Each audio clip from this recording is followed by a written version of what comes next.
I owe a hell of a lot to Tom and Jan and Donna and to all my classmates.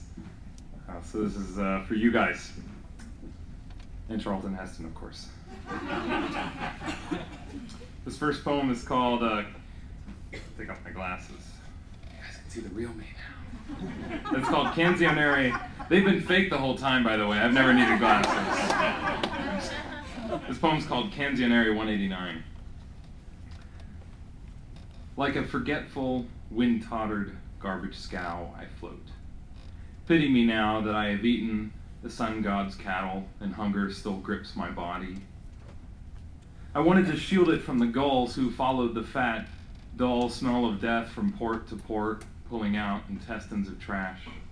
For you, I have been terrible, increasing, lashed to a green whale of desire, desiring spontaneous prose from secret thoughts to hold me now.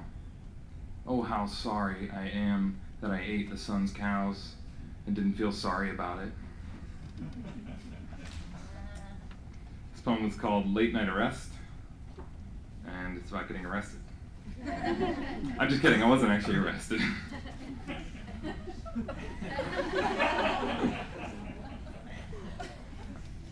I must ask how you made me forget my objections, my need to get in bed early, to stay up instead, and spend all night admiring that Turkish girl with hips I can only describe here as nice.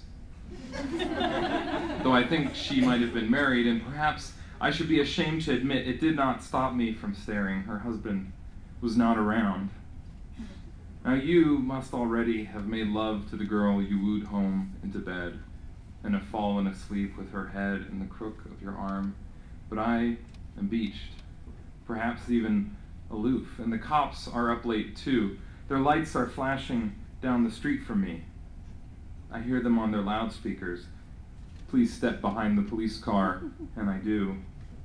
And I think of all the women, all the Turkish girls with admirable hips, who might just brush their hand up along your side, like this cop, who frisks me, asks me where I've been, what I've had to drink, and I reply that unlike you, I do not have a place to go, even though I do have a cat that needs your stomach in the morning, like a doctor searching for a hernia. And I don't have a place where I can lay somebody's head all night, but how happy I am for you to be in love, my friend. How happy. And now to sort of jazzy poems. This one is called I Leave Him There, and I stole some lines and pretty much the whole structure of a poem from Michael Harper. So, from your head's darkening, where brass tunnels play, it meets you. A fond memory founds you. Gnostic labels finally escape you, and accidentally you find smacked out on modes. I'd almost forgotten my suspension on the pentatonic scale.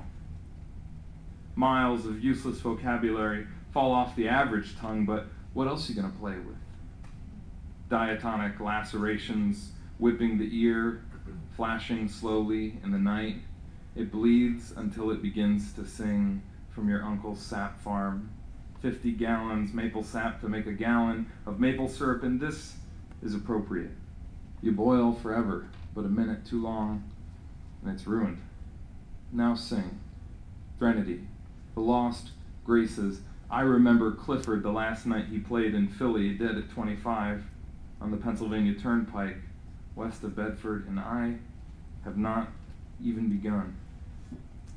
You only play in vows. Thank you, God. You think you make the world spin round? Thank you, God. With air? Thank you, God.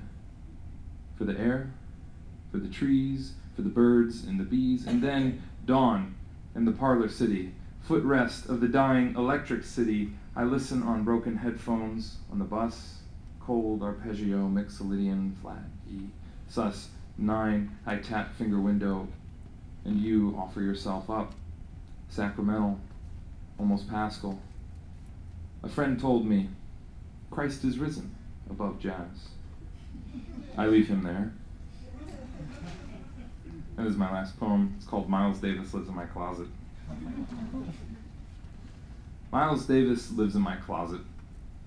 Sometimes he comes out to play for me, and sometimes he stays in there alone, and I hear his blues muted by my hanging clothes. John Coltrane plays to help me fall asleep. He sits under my bunk bed, and his saxophone echoes on the empty summer streets through my open window.